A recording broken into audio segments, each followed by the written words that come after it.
149-0. هذه ماشي نتيجة مباراة باسكيت ولا هوند، هذه أكبر نتيجة في تاريخ كرة القدم. فين؟ كيفاش؟ وإمتى؟ الجواب بحال ديما هو السر الغامض لحلقة اليوم من الإكسترا تايم. بغيتي تكتشف القصة كاملة؟ خليك معايا حتى الآخر.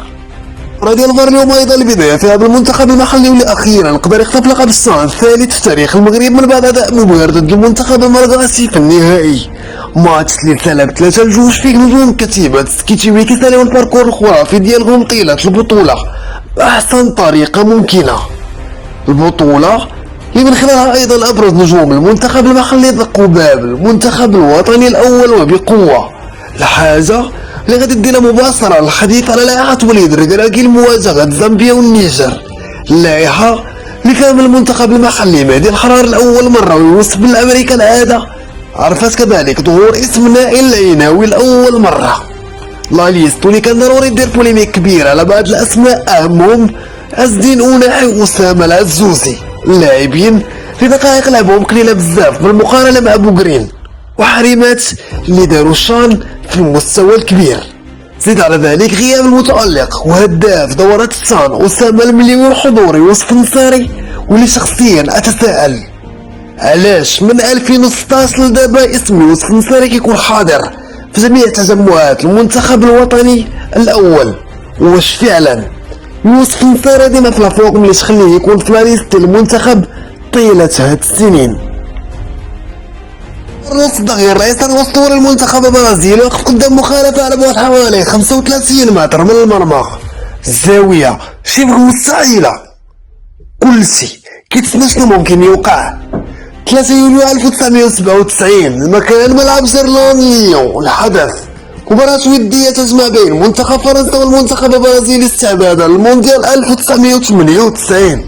كارلوس يتقدم بخطوات صغيرة ثم يرسل قذيفة بالقدم اليسرى مشات بسرعة خرافية. الكرة أول ما خرجت من قدم روبرتو كارلوس جميع المؤثرات كانت توحي أنها خارج إطار الخشبات الثلاث.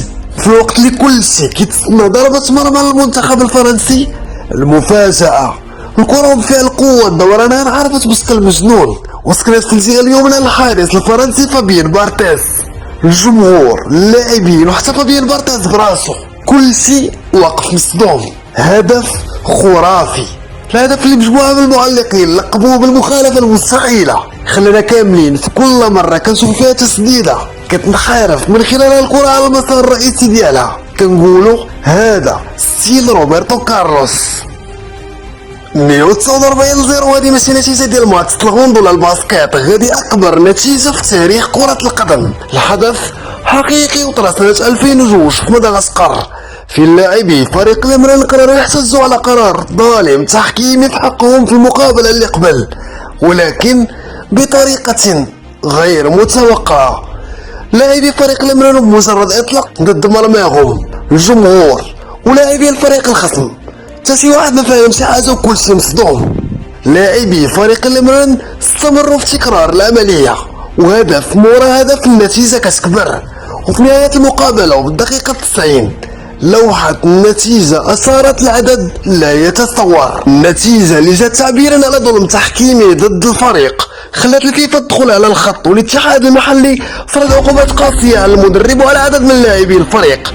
رغم ذلك فالمباراة دخلت في تاريخ كرة القدم كأكبر نتيجة في تاريخ اللعبة، ولكن بطريقة ساخرة وغريبة نوعا ما أكثر من كونها رياضية محضة.